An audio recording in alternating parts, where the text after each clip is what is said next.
너무 편한 거 아니야?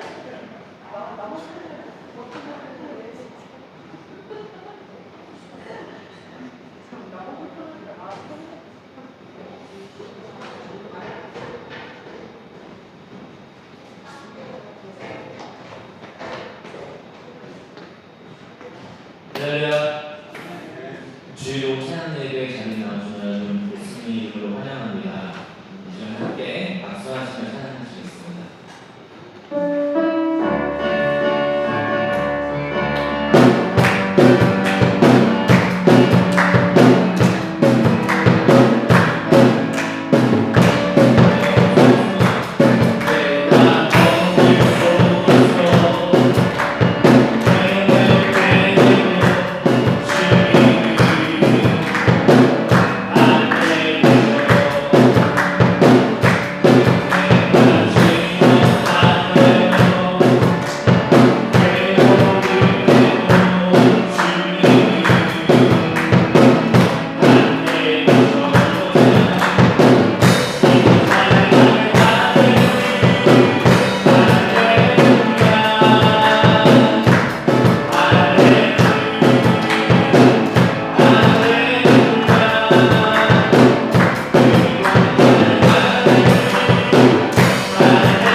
25절 말씀입니다. 로마서 3장 3절 25절 말씀을 드리고 있습니다. 모든 사람이 죄를 범하였습니다. 그래서 하나님의 영광에 못 미치는 처지에 놓여 있습니다. 그러나 사람은 그리스도 예수 안에서 얻는 구원으로 말미암아 하나님의 은혜로 값없이 의롭다는 승보를 받습니다. 하나님께서는 이 예수를 속죄 제물로 내주셨습니다. 그것은 그의 피를 믿을 때에 유효합니다. 하나님께서 이렇게 하신 것은 사람들이 이제까지 지은 죄를 너그럽게 도와주심으로써 자기의 의를 나타내시려는 것이었습니다. 아멘. 인간에 대한 성경적 정의는 매우 충격적이죠. 성경적 정의를 이야기할 때 사람들이 쉽게 받아들이기가 힘들 겁니다. 오늘 그 말씀을 보게 되면 성경이 인간을 어떻게 정의를 내리는지 발견할 수가 있죠. 모든 사람의 죄를 범했다 라고 말씀을 하세요. 결국 모든 사람들이 다 죄인이라는 거죠. 이게 성경이 인간에 대한 정의입니다. 이런 그 말씀 앞에 내가 무슨 죄를 졌지? 사람들은 나를 보고 법 없이도 살 수 있는 사람이라고 그러는데 내가 무슨 죄를 졌나? 그렇게 대뜸 반응을 보이는 사람들도 많이 있을 겁니다. 그러나 그럼에도 불구하고 성경은 인간을 죄인이라고 정의를 내리십니다. 그래서 또한 하시는 말씀도 의인은 없나니 하나도 없다라고 말씀을 하세요.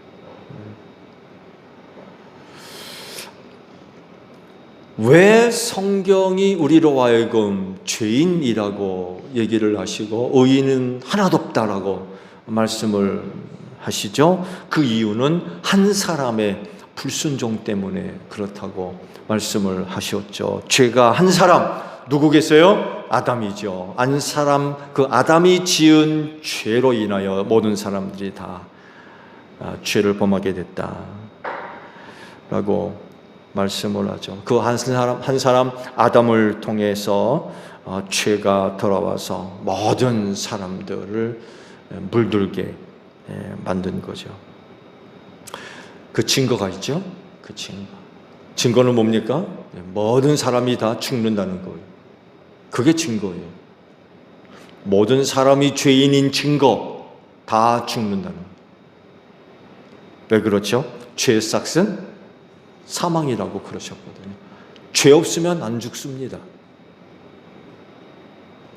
의학적으로 여러 가지로 설명을 할 수 있겠죠. 인간의 죽음을 과학적으로, 의학적으로 이렇게 저렇게 설명을 할 수 있지만 성경적 이해는 죄 때문에요. 죄 때문에 죽는다는 거예요. 에덴 동산에서 그러셨잖아요. 동산에 있는 모든 과일은 다 먹어도 좋다. 그렇지만 선악을 알게 하는 나무의 열매만큼은 먹지 말아라. 먹는 날에는 정령 죽을 거다. 반드시 죽을 거다. 그런 말씀을 하셨죠. 참 인간이 못된 거는요, 하나님은 그렇게 시험하려고 그래요. 사실 언제가도 말씀을 드렸습니다만 해도 에덴 동산에 있던 사람들은 죽음이 뭔지 몰라요. 왜? 자기들만 있었잖아요. 자기들이 처음이잖아요. 죽은 사람이 한 사람도 없었어요. 죽음이 뭔지를 모르는 거예요. 그 사람들이 만약에 죽음이 뭔지를 알았다면 못 따먹었을 거요. 그렇지 않나요? 죽음이 뭔지를 아는데 그거 따먹겠습니까? 따먹었다는 얘기는 시험한 거예요, 하나님을. 그게 참 안타까운 일이죠. 다른 사람들은 몰라도 신앙생활하는 사람들은 하나님을 시험하는 일은 정말 없어야 됩니다.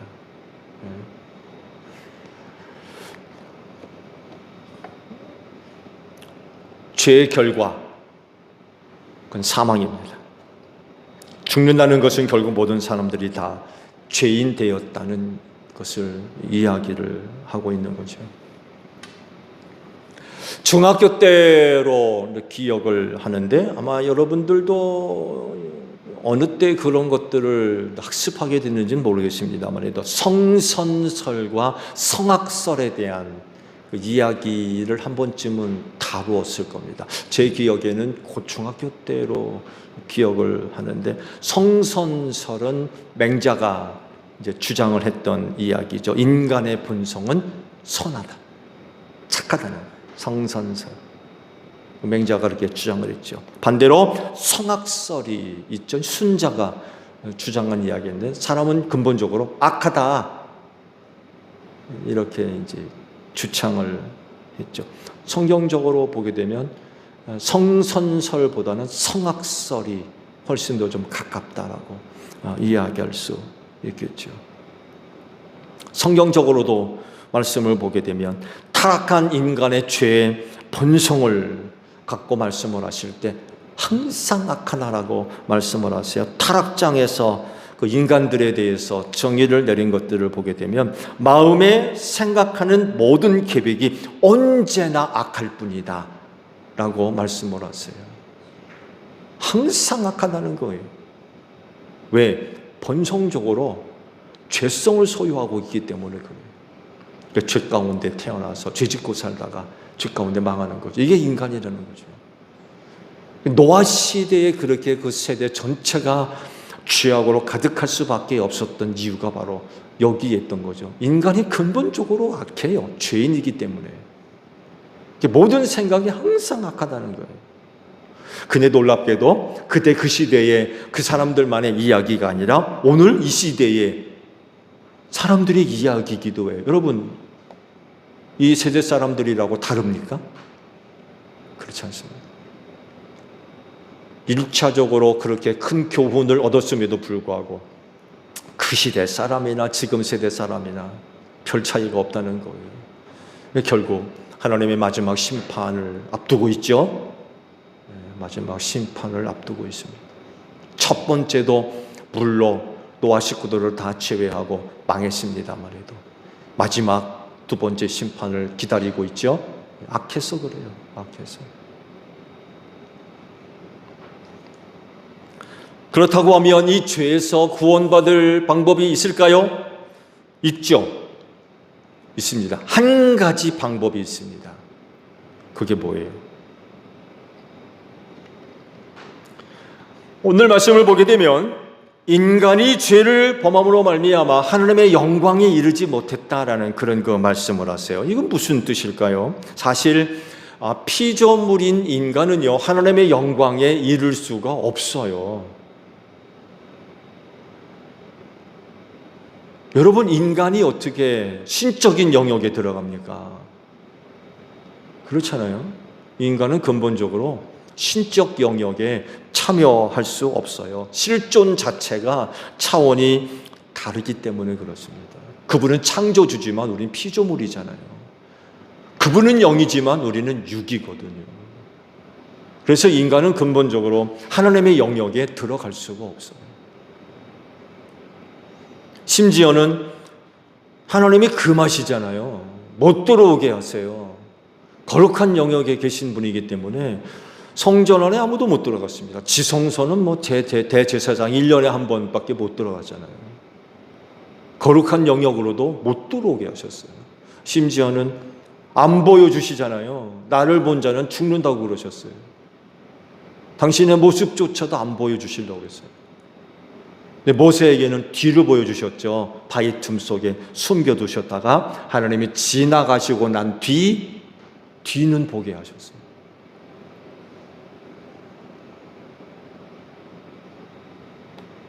정말 큰 은혜를 입은 사람이죠.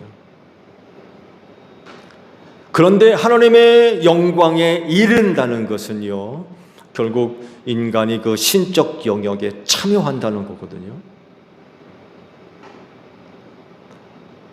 그런데 죄 때문에 그렇게 되지 못하게 됐다라고 말씀을 하고 있죠. 근데 반대로 죄가 없으면 하나님의 영광에 이룰 수 있다는 얘기가 되는 거 아니에요? 그렇죠? 죄 때문에 하나님의 영광에 이룰 수 없다라고 말씀하셨는데 죄가 없으면 하나님의 영광에 이룰 수 있다는 얘기잖아요. 그렇잖아요? 어떻게 이게 가능할까요? 첫 번째 질문과 이 두 번째 질문을 묶어서 그 답을 얘기하면 예수를 믿기 때문에 그래요.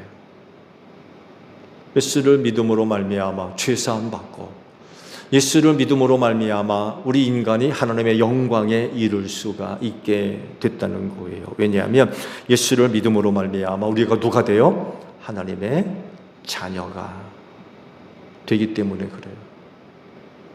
이 은혜를 힘입고 우리가 하나님의 영광에 참여할 수가 있는 것입니다. 요한이 말씀하잖아. 그 이름을 믿는 자는 하나님의 자녀가 되는 권세를 주셨다 라고 말씀하세요. 이 권세가 뭐예요? 하나님의 영광에 참여할 수 있는 은혜라는 거예요. 근본적으로 우리는 하나님의 영광에 이룰 수 없지만, 신적인 영역에 참여할 수 없지만, 그 예수를 믿는 믿음으로 말미암아 하나님의 자녀가 됨으로 인하여서 신적인 영역에 참여할 수 있게 됐다는 그런 그 의미입니다. 이전에는 예수님을 가리켜서 뭐라고 불렀어요? 독생자라고 불렀죠. 하나밖에 없는 아들, 독생자라고 불렀습니다. 그런데 이제는요, 예수를 믿어 구원받은 모든 사람들을 이끌어서 뭐라고 불러요? 하나님의 자녀라고 부르거든요. 그렇죠. 이전에는 외아들 예수님밖에 없었어요. 그래서 외아들이라고 불렀죠. 이제는 구원받은 수많은 하나님의 자녀들이 세워진 줄로 믿습니다. 오늘 여러분들이 다 하나님의 자녀가 되었어요.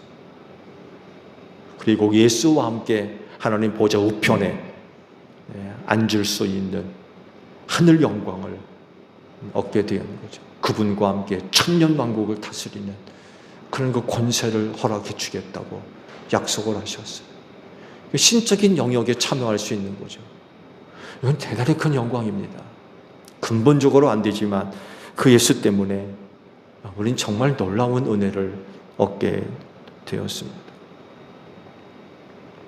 이런 사실을 24절에 이렇게 표현을 하세요. 그러나 사람은 그리스도 예수 안에서 얻는 구원으로 말미암아 하나님의 은혜로 값없이 의롭다 선고를 받습니다 라고 표현을 하고 계십니다. 이 말씀을 보면 사람이 구원으로 말미암아 하나님으로부터 값없이 의롭다는 선고를 받을 수 있다고 하셨는데, 이게 어떻게 가능할까요? 하나님으로부터 값없이 의롭다 선고를 받는 일은 그냥 되어지는 게 아니죠. 그 뒤 설명에 나오는 말씀을 보게 되면 하나님께서 예수님을 속죄 제물로 내주셨기 때문에 가능했던 거다라고 설명을 하십니다. 우리 스스로 우리의 뭔가를 통하여서 하나님으로부터 의롭다 하심의 은혜를 얻는 게 아니라는 거예요. 사실 우리는 그런 은혜를 받을 자격도 없었죠.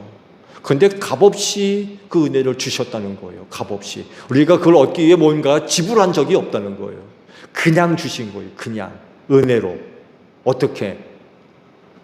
예수님이 속죄제물이 됐다는 거예요. 예수님. 그것 때문에 우리가 값없이 의롭다 함의 은혜를 얻을 수 있게 됐다는 거죠. 구약 시대에 죄의 문제를 어떻게 해결했죠? 신약 시대에만 죄의 문제가 해결된 게 아닙니다. 구약 시대에도 하나님은 그 백성들의 죄의 문제를 해결해 주셨어요. 어떻게? 속죄 제사를 통해서. 속죄 제사를 드리게 해서 그 죄인의 죄를 해결하게 하셨죠. 방법이 뭐예요? 죄 지은 사람이 있으면 그 죄 문제를 해결하기 위해서 속죄 제물, 짐승을 잡아서 하나님께 바치는 거죠.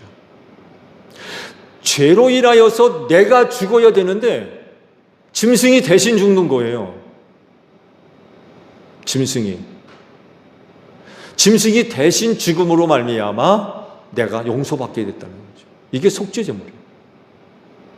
그래서 누군가는 그래요. 구약 시대의 제사 제도 가운데 가장 중요한 게 바로 이 속죄 제사다라고 이야기하는 분도 계세요.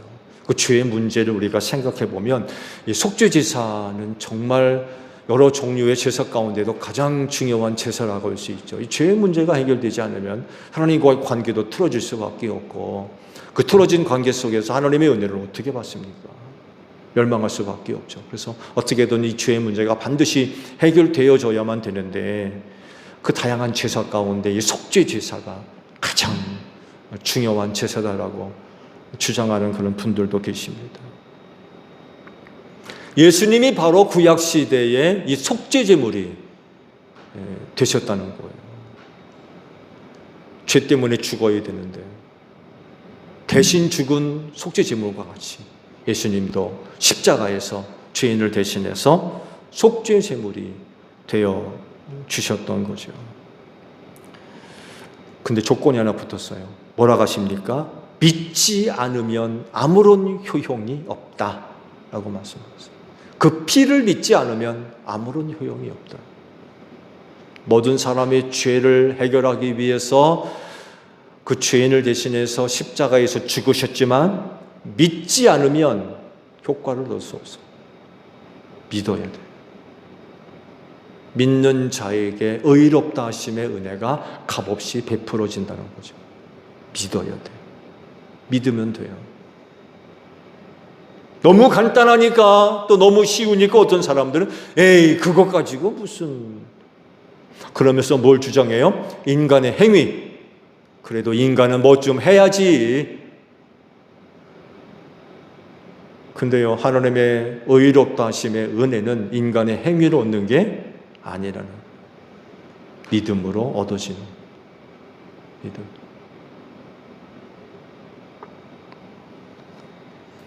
그래서 믿으라고 하는 거예요. 믿으세요. 믿으셔야 됩니다. 예수 믿으세요. 그분이 십자가에 흘린 피를 믿으세요. 그래서 얘기를 하는데도 안 믿어요. 믿어야 되는데 안 믿어요. 안 믿으려고 그래요. 참 쉽지가 않죠. 참 쉽지가 않아요. 왜 그럴까 하면 성경이 말씀한 바에 의하면 멸망의 자식이라서 그래요. 구원받을 영혼이 아니라 멸망당할 영혼. 그러다 보니까 믿으려고 하지를 않아요. 우리가 요한복음의 말씀들을 계속 봐봤죠. 큐티들 하셨죠. 요한이 유대 사람들이라고 표현하고 있죠. 요한만의 독특한 그런 표현인데 그가 표현하고 있는 유대아 사람들, 유대 사람들은요 산헤드린 공회의원들, 곧 바리새파와 사두개인들, 이들을 지칭하는 말이에요. 그들 앞에 그렇게 표적을 행하고 기적을 보여줘도 안 믿어요. 자기들이 그런 것들을 보여달라고 요구를 하잖아요. 보여줘도 안 믿어요. 왜 안 믿어요? 구원받을 사람들이 아니에요. 멸망의 자식들이다 보니까 아무리 그런 것들을 보여줘도 들려줘도 경험시켜도 믿으려고 하지를 않아요. 멸망의 자식들이라고 해요.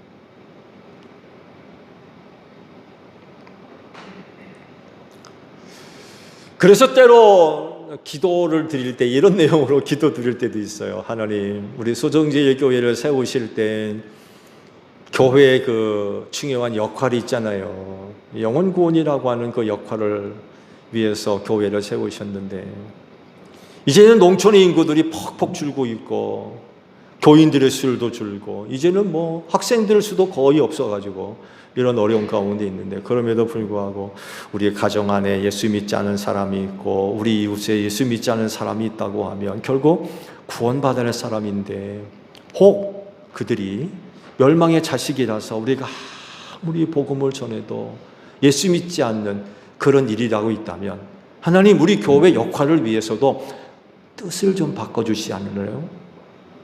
하나님 뜻을 좀 바꿔주세요. 저들 멸망의 자식으로 삼지 마시고 구원받을 백성으로 좀 삼아주세요. 그래서 우리 제일교회 성도들 만나서 복음 들을 때 예수 믿게 해주세요. 이런 기도도 드립니다.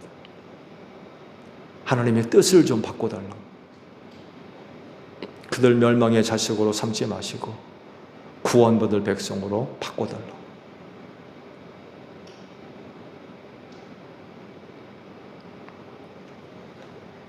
여하간 믿으라고 그렇게 하는데도 안 믿으려고 그래요. 그래서 오늘 우리가 갖고 있는 믿음이 얼마나 소중한지 몰라요. 정말 큰 은혜죠. 정말 큰 은혜. 그래서 오늘 여러분이 갖고 있는 그 믿음 잃지 않도록 하세요. 빼앗기지 않도록 하세요. 또한 그 믿음 깨어지지 않도록 하세요. 흔들릴 수는 있어요. 그러나 언제까지 흔들릴 수는 없죠. 다시 제자리를 잡고 굳건히 서야 되고요. 그 어떤 것 때문에 우리의 믿음을 잃어버리거나 빼앗기거나 깨뜨리는 이런 일들이 일어나서는 절대로 안 되죠. 정말 믿음이 아니면 얻을 수 없는 하나님의 은혜가 너무 크거든요. 정말 뭐가도 바꿀 수가 없어요. 믿음이 아니면 안 되거든요. 뭔가로 바꿀 수가 없어요. 마지막 때 신앙생활하는 성도들의 그 믿음을 시험하는 일들이 너무나도 많이 일어나고 있죠. 시험만이 아니라 얼마나 많은 유혹이 있는지 몰라요. 그래서 영적으로 깨어있지 않고 영적 각성이 일어나지 않으며 또 그 영으로 하나님의 전신갑주로 무장되어 있지 않으면 무너질 수밖에 없는 세대가 바로 이 마지막 세대예요. 그만큼 악한 영들의 역사가 강력해지고 있다는 거죠. 너무나 강력해지고 있어요.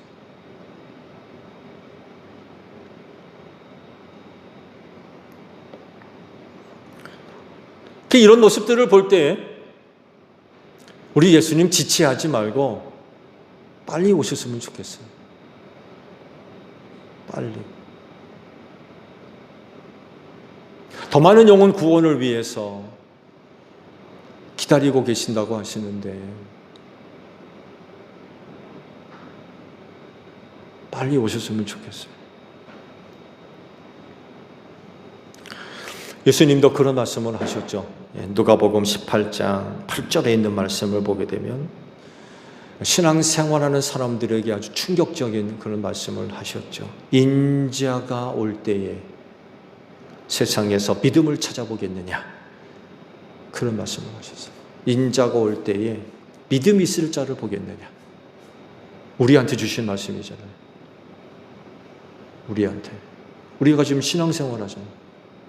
근데 인자 올 때에 세상에서 믿음을 찾아보겠느냐, 그런 말씀을 하셨어요. 그러니까 수많은 사람들이 그날에 믿음 다 까먹는 거죠. 믿음 다 까먹고 그냥 흔적만 남아있고. 지금 유럽이 난리죠.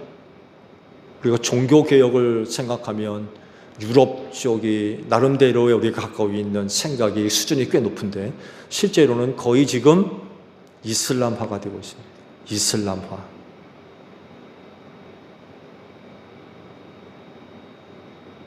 난민들 받아들여가지고 그들을 잘 교육시켜야 되는데 이 부분에 있어도 실패를 했고 오늘 유럽이 이슬람화가 되고 있습니다. 영국, 프랑스, 독일, 난립니다, 난리. 교회를 사가지고 사원, 이슬람 사원 만들고 걱정하지 않을 수가 없어요, 지금. 종교개혁제의 중심지였는데 오늘날에 와서는 여전히 기독교 문화와 가치 속에 있다가 하지만 그야말로 바람 앞에 등불 같은 그런 상황 가운데 있습니다. 걱정하지 않을 수가 없죠.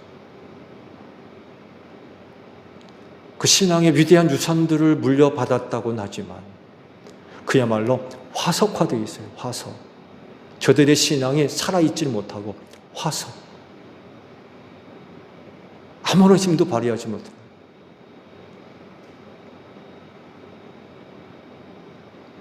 근데 놀랍게도 한국 교회를 진단할 때에 지금 한국 교회도 구라파를 닮아가고 있다는 거예요. 한국 교회도 구라파를 닮아가고 있다. 걱정들을 많이 하고 그럼 오늘 우리의 신앙도 지금 그렇게 되고 있는 거예요. 살아있지 않아요. 화석화되고 있고요. 우리가 알게 모르게 신앙 까먹고 있는 거죠. 잃어버리고 있고 무너지고 있다는 거예요.